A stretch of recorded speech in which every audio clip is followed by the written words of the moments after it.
A ciência, a inovação e a saúde são os nossos temas Top of Mind, partilhados de forma dinâmica e acessível. Top of Mind, o podcast Bial em que o conhecimento tem a palavra. Neste episódio do podcast da Bial, temos connosco Brenda Moura, cardiologista e membro da Sociedade Europeia de Cardiologia, e Isabel Moissó, jornalista. Não se esqueça de subscrever na sua plataforma de preferência e seja bem-vindo ao Top of Mind. Olá, o meu nome é Isabel Moissó, eu sou jornalista, comigo está a doutora Brenda Moura, cardiologista. Somos ambas muito interessadas nestas questões da informação em saúde, de como comunicar e pesquisar numa área que, ao fim e ao cabo, nos interessa a todos. E por isso, doutora Brenda, começava por lhe perguntar como é que, de uma forma geral, a população pode ter acesso à informação fidedigna sobre saúde? Onde é que deve pesquisar? Onde pode pesquisar? Olá, Isabel. Isso é uma questão extraordinariamente importante, mas a resposta não será assim tão fácil. Sites que são sempre fidedignos são sites associados a instituições científicas. Por exemplo, em Portugal, a Sociedade Portuguesa de Cardiologia ou a Sociedade Portuguesa de Hipertensão. Tudo quando são sociedades científicas são credíveis. Normalmente, estas sociedades têm nos seus sites informação para os doentes. Portanto, não só informação científica para médicos e pessoal da área da saúde, mas informação destinada aos doentes. A nível europeu e a nível mundial, todas as sociedades científicas têm alguma informação nesta área. Nos Estados Unidos, ela é imensa. Por exemplo, na cardiologia, na American Heart Association ou no American College, tem áreas imensas com todo tipo de informação em todas as áreas da cardiologia que os doentes podem ir pesquisar. Para além desses sites, há sempre nomes, pessoas ou instituições que nós sabemos que são fidedignas. Não sei, mas imaginando, se essa aqui é alguma coisa da Cruz Vermelha, nós sabemos que é uma organização de confiança e, portanto, a informação que vem daí é credível. Para quem está dentro da área, depois há sempre nomes que nós conhecemos, quer as pessoas que estão a falar, quer o hospital de onde vem, que nos ajuda também a distinguir a qualidade da informação. Mas eu diria que se é de um site científico, se for de um médico ou de uma enfermeira ou de um pessoal de saúde que identifica a instituição em que está a trabalhar e que as pessoas conhecem a instituição em que a pessoa está a trabalhar, normalmente essa informação é fidedigna. Doutora Brenda, e não lhe parece que o chat GPT, que agora se fala muito, não é? Veio complicar um bocadinho ainda mais aqui esta procura de informação? As fake news e essas coisas todas por aí acabam por ganhar outro relevo, ao fim e ao cabo, também agora. Eu confesso que aqui não sei se lhe sei dar uma resposta muito boa. É assim, fake news há imensas, e eu diria que quando as pessoas veem uma informação muito bombástica, do estilo a dizer todos os médicos dizem que o exercício faz muito bem à saúde, mas afinal não é preciso fazer exercício, por favor, não se acreditem nisso, porque toda a evidência científica que nós temos vem de muitos trabalhos, de muita pesquisa, de muitos centros, e não há, portanto, uma pessoa individual que vai descobrir alguma coisa, porque essa pessoa pode ter essa ideia, mas não está testada, não está comprovada cientificamente. E, portanto, eu diria que todas estas coisas muito bombásticas, muito fora do conhecimento comum, muitas vezes de encontro àquilo que nós queremos ouvir, que é, pode comer chocolate à vontade que não engorda, que não faz mal ao colesterol, coma tudo o que quiser e vai perder peso. Isso é óbvio, são coisas comerciais, que são iscos para cativar a atenção das pessoas, mas que não têm nenhuma base científica por baixo disto. Em relação ao ChatGPT, o ChatGPT eu tenho visto em áreas científicas e é extraordinário. Portanto, se a pergunta for bem feita, eu acho que o ChatGPT consegue buscar fontes fidedignas, porque vai buscar publicações. Não sei se um dia o ChatGPT vai começar a ir buscar notícias ao Facebook, então aí vai ser mais complicado. Mas da experiência que eu tenho visto, o ChatGPT às vezes consegue fazer pequenos resumos muitíssimo bem feitos de alguma área científica, sim. Muito bem, então aí vamos pensar. A informação é pesquisada, ok?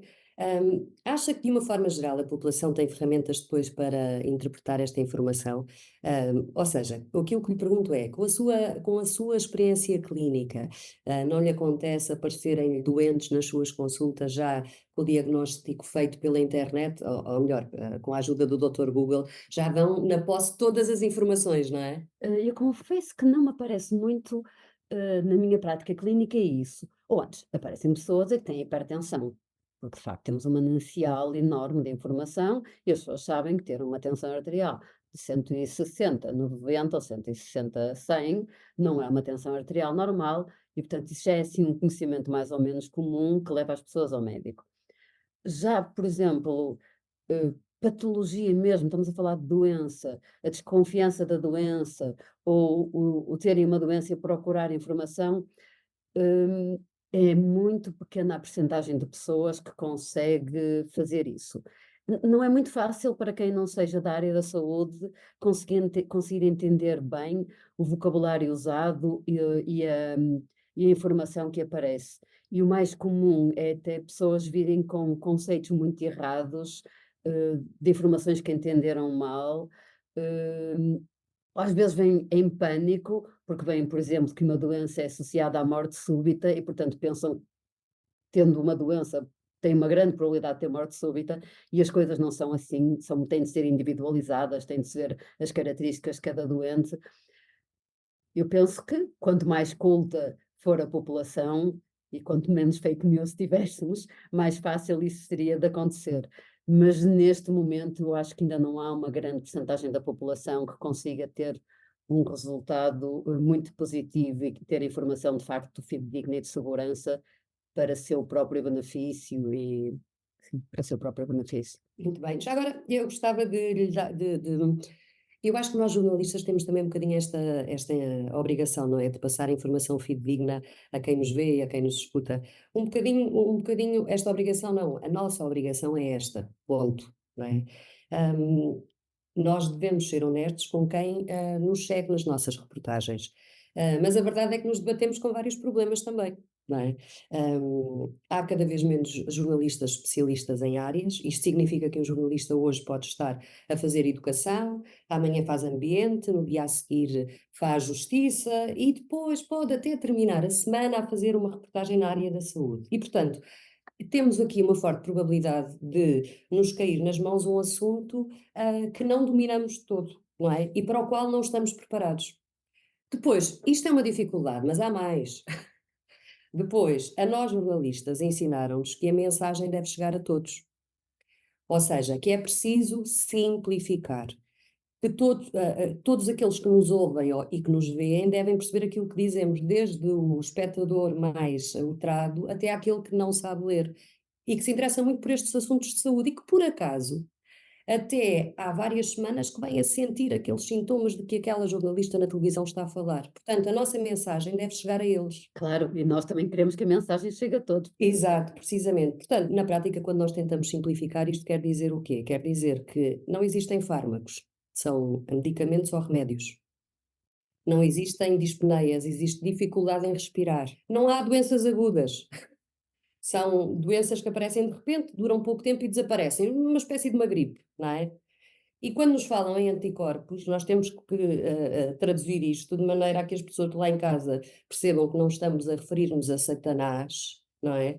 São apenas substâncias que o nosso corpo produz para combater infecções e eliminar, portanto, outras substâncias estranhas. Ou seja, isto tudo para dizer o quê? Que a palavra de ordem é simplificar, simplificar e simplificar, ok?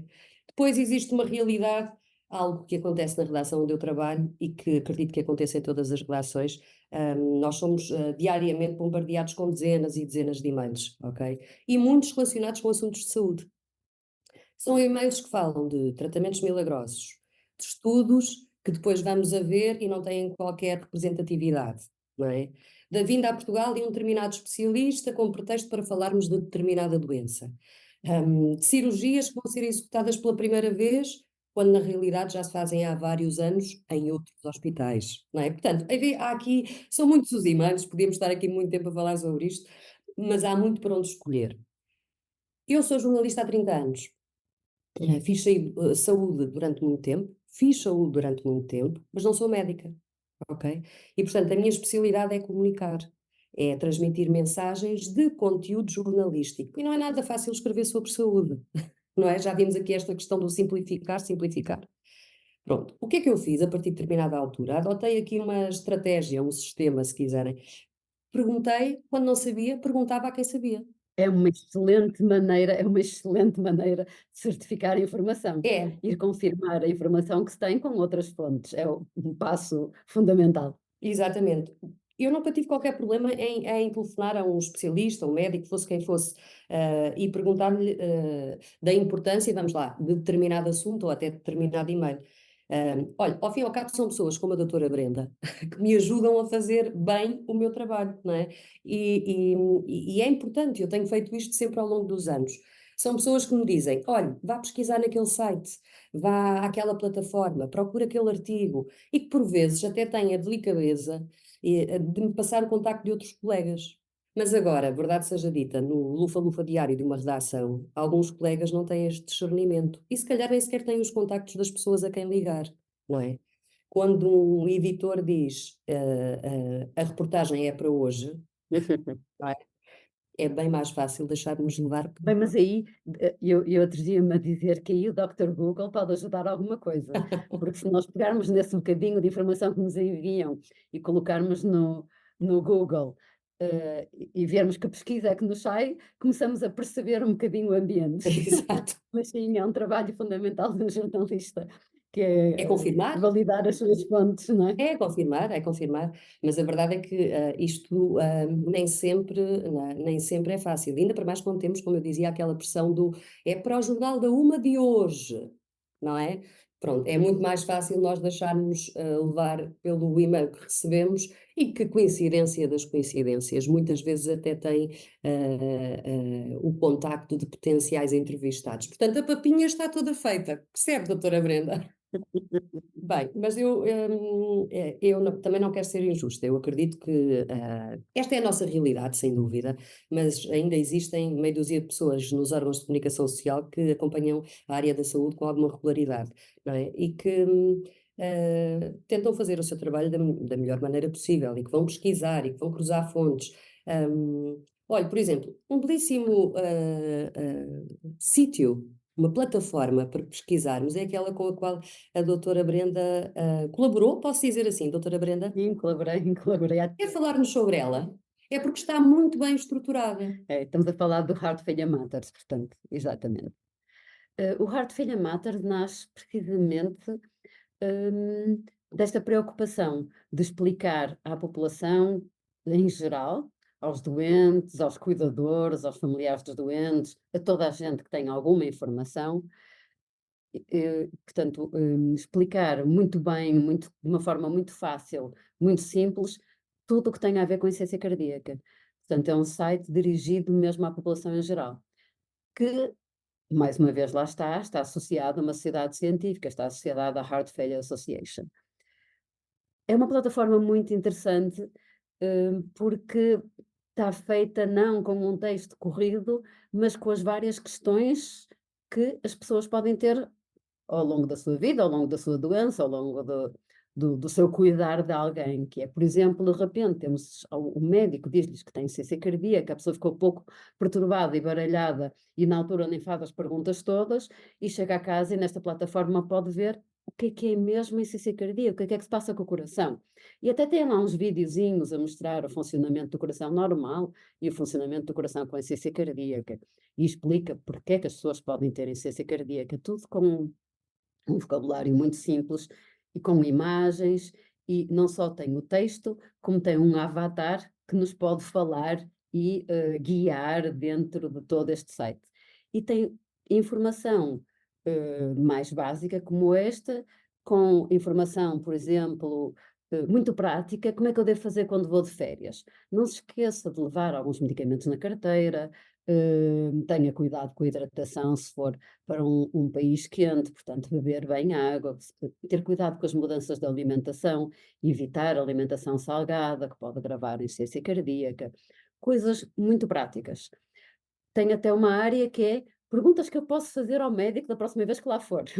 E tenho a lista de perguntas que a pessoa pode pensar que são interessantes para fazer ao médico da vez que lá for. E que pensa também nos familiares e nos prestadores de cuidados, não é? Não é apenas no doente, não é? Quem o Exatamente. rodeia. Porque isto é uma doença crónica, portanto, isto é uma doença que quando chega, nós não temos armas para a curar, na grande maior parte das vezes.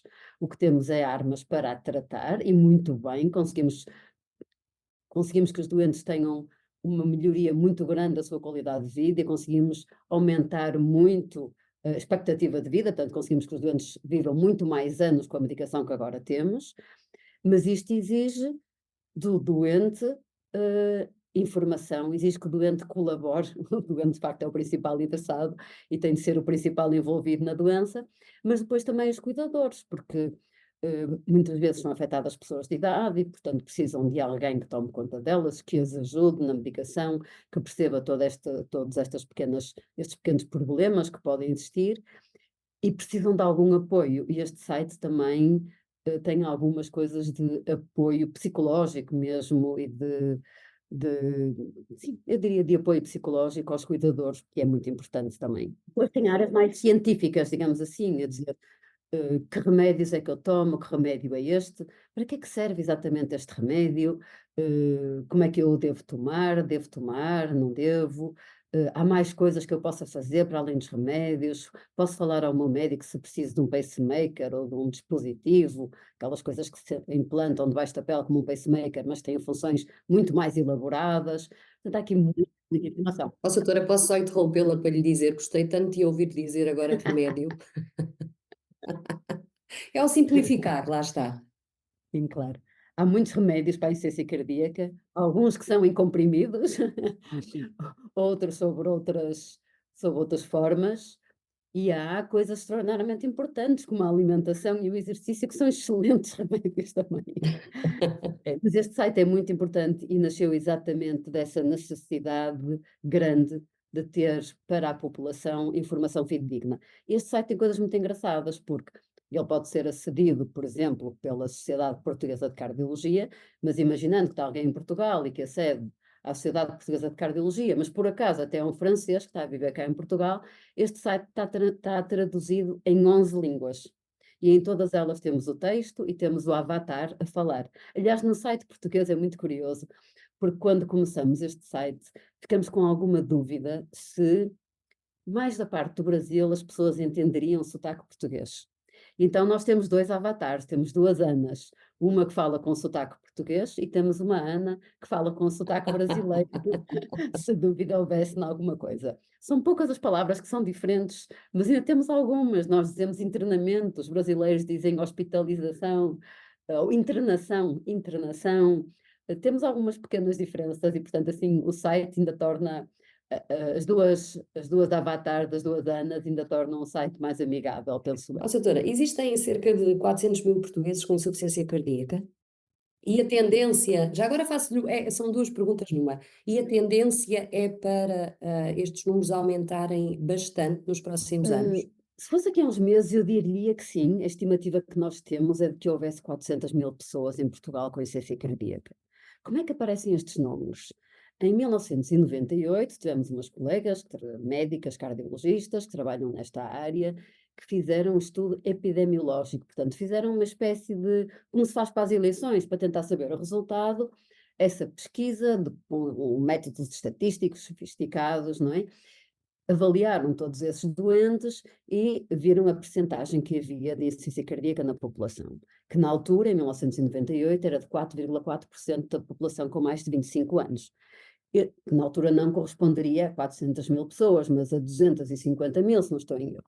Simplesmente com o envelhecimento da população, e estes dados foram feitos um pouco nisso, estimou-se que seriam estes os números. Infelizmente, e embora eu diga que notícias bombásticas são frequentemente fake news, infelizmente nós temos uma notícia bombástica e que não é fake news. A Sociedade Portuguesa de Cardiologia, com o apoio também de outros parceiros, levou a cabo mais uma vez um estudo epidemiológico, portanto, mais uma vez é a mesma coisa, fazer uma amostragem da população, como se faz para as eleições e para antecipar o resultado das eleições, para tentar perceber como é que estávamos agora, 26 anos depois do primeiro estudo que foi feito em 1998. E os dados são, de facto, incríveis. Foram apresentados agora no Congresso Europeu de Insuficiência Cardíaca. E nós temos em Portugal uma prevalência, portanto, uma quantidade de pessoas que vivem na sociedade com esta doença enorme, 16,5% na população com mais de 50 anos, mas a larguíssima maioria destes doentes tem uma insuficiência cardíaca de uma característica que era menos frequente há 20 ou 30 anos atrás, que é o que nós dizemos com fração de ejeção preservada. É que uma medida que a gente faz ao coração e que aqui até dá um número normal, mas que nós sabemos que o coração não está a funcionar assim tão bem por outras várias características. Importa dizer o quê? Que esta tal forma de insuficiência cardíaca tem vindo a crescer brutalmente e esta forma de insuficiência cardíaca tem a ver com o estilo de vida, tem a ver com o sedentarismo, tem a ver com a obesidade, tem a ver com a diabetes, com a hipertensão. As formas mais antigas que nós conhecíamos mais e que nos infundiam muito respeito, que os doentes morriam muito rapidamente, que é aquela em que a tal fração de ejeção está reduzida, está, portanto, abaixo do que é normal, era muitas vezes dependente, por exemplo, do infarto agudo de miocárdio. O doente tinha um infarto agudo de miocárdio, parte do coração, do ventrículo esquerdo, que é a parte do bomba, digamos assim, do coração, ficava sem trabalhar, e portanto o coração ficava fraquinho, como se costuma dizer em gíria. Todas essas áreas de insuficiência cardíaca foram muito melhoradas ao longo do tempo. Nós temos agora tratamentos excelentes para o infarto e, portanto, a percentagem de pessoas que nós temos na população com essa insuficiência cardíaca é, presentemente, em Portugal, até bastante reduzida. Aquela que nós temos a crescer avassaladoramente é a que está associada mais diretamente à obesidade, à falta de exercício, à diabetes e outra coisa muito particular, muito mais associada agora às mulheres. Agora vimos que há o dobro das mulheres com insuficiência cardíaca do que dos homens. Desta insuficiência cardíaca, precisamente, tem a ver com o sedentarismo e obesidade e diabetes. Portanto, são, de facto, dados preocupantes. Quer dizer que as mulheres são mais sedentárias, é isso? Quer dizer várias coisas. Não sei exatamente se quer dizer que as mulheres são mais sedentárias. A ideia que eu tenho é que as mulheres são todas muito mais. Bem, se calhar estou aqui a generalizar também já demais, não é? As mulheres podem fazer um bocadinho mais de atividade normalmente, porque mesmo quando se aposentam, continuam a tomar conta da casa e fazer atividade doméstica, que é algum exercício, mas muitas vezes é muito pouco. Nós às vezes falamos de exercício, e eu faço muitas vezes esta pergunta, faço sempre na minha consulta aos doentes e toda a gente que lá vai, se fazem alguma atividade física. As pessoas dizem-me que caminham. Caminhar é atividade física, mas não é propriamente um exercício físico digno desse nome. E nós precisamos de muito mais atividade física, precisamos de muito mais exercício do que aquele que de facto fazemos. Mas isto tem a ver, da prevalência nas mulheres, tem a ver com várias coisas. Tem a ver que as mulheres são mais sujeitas a este tipo de insuficiência cardíaca e numa fase mais tardia da vida, provavelmente por causa das alterações hormonais, portanto, após a menopausa, alterações hormonais, e torna as mulheres eventualmente mais suscetíveis a estes fatores de risco. Nós sabemos que as mulheres, por exemplo, têm muita insuficiência cardíaca associada à falta de exercício. Portanto, a mulher tem algumas particularidades. Pois também é assim, as mulheres vivem até mais tarde e, portanto, também temos mais mulheres com esta condição, porque as mulheres vivem mais e isto atinge muitas pessoas com mais idade, não é? Portanto, há aqui vários fatores, não é só dizer que há aqui um fator de risco que faz com que as mulheres tenham insuficiência cardíaca. Muito bem. Doutora, eu gostava só de lhe pedir dicas para termos um coração saudável. Ok, então deixe-me, se não me permite, Sim. falamos aqui muito em insuficiência cardíaca e não dissemos o que era insuficiência cardíaca. Eu queria só dizer em 30 segundos o que é. Então força. De uma forma muito fácil, insuficiência cardíaca é quando o coração não consegue enviar ao organismo o sangue que ele necessita para trabalhar bem. E o organismo precisa de sangue porque precisa de oxigênio, precisa de energia. Pronto, portanto, é isso que acontece na insuficiência cardíaca, que pode existir por muitas coisas, como lhe disse, porque o doente teve um infarto, pode existir porque tem uma doença de nascimento que afeta o músculo do coração, e depois, por causa da diabetes, a hipertensão, o colesterol, tudo isto são coisas que afetam o coração. E, portanto, se estamos a falar em ter um coração saudável, o que é que nós temos que fazer? Ter hábitos de vida saudáveis.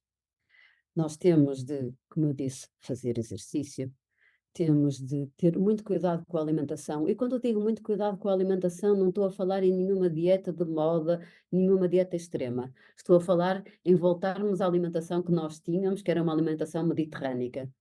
Portanto, uma alimentação com muitos vegetais, com legumes, com fruta, uma alimentação com poucos aditivos, portanto, uma alimentação baseada em coisas muito naturais, que não precisa de ter muita carne nem muito peixe, como era, aliás, a nossa alimentação tradicional, não é? Nós temos muitos pratos de carne e para nós toda a festa é com perus e com cabritos e tal, mas isso era dia de festa, não era o dia normal que as pessoas comiam, não é? Portanto, voltar às raízes da alimentação mediterrânica é extraordinariamente importante, em que a gordura que se usa é o azeite e não as natas, e com pouco sal, isso é fundamental. Portanto, alimentação, exercício, ter o peso controlado, não se deixar aumentar de peso, é fundamental. Porque tudo isto depois traz o quê? Se não cumprirmos estas coisas, traz colesterol alto, traz diabetes. E isto é um caldo terrível para se levar a doença cardíaca. E mais uma coisa que é o tabaco. O tabaco é extraordinariamente nocivo. Não vou entrar agora aqui em discussões do vaping ou do que for. Todo o fumar é mau para o coração. E não só para o coração. Isso daria todo um outro podcast. Mas assim, simplificando e muito fácil, tudo aquilo que se fuma não é bom. Isso daria outra conversa, não é? Estes cigarros de agora daria toda uma outra conversa. Doutora Brenda, foi um gosto falar consigo. Não sei se gostaria de acrescentar mais alguma coisa a esta conversa. Se me é permitido, então, é muito rapidamente, uma mensagem rápida. A insuficiência cardíaca, como eu disse, existe em muitas pessoas em Portugal, abrange 15% da população acima dos 50 anos, o dobro das mulheres que nos homens. Quer isto dizer que se as pessoas notam que se começam a cansar muito mais do que se cansavam, às vezes têm de se deitar e quando se deitam não pode ser só com uma almofada, tem de ser com 2 ou 3 e que as pernas ficam muito inchadas. E se por acaso essas pessoas sabem que são diabéticas ou sabem que são hipertensas ou já tiveram um infarto, isso são sinais muito claros que a pessoa tem de ir ao médico, tem de relatar esses sinais e tem de dizer o que se passa. Porque muitas vezes as pessoas pensam, eu canso-me porque é da idade, e pode ser, de facto, mas a gente tem que ter a certeza que é isso mesmo e que não é outra coisa. Ou eu canso-me porque não faço exercício, tudo é lícito, mas é melhor recorrer a cuidados médicos, ir ao médico de medicina geral e familiar, que a vai avaliar, vai ver se temos fatores de risco para ter a doença, vai fazer alguns exames e ver se temos ou não, porque se houver isto, temos muito para fazer e para melhorar nas pessoas. Portanto, queria só chamar a atenção para isso. Muito obrigada por esta partilha de informação. Foi uma conversa que eu espero interessante e esclarecedora. Muito obrigada e até breve. Muito obrigada, Isabel. A ciência, a inovação e a saúde são os nossos temas Top of Mind, partilhados de forma dinâmica e acessível. Top of Mind, o podcast Bial em que o conhecimento tem a palavra.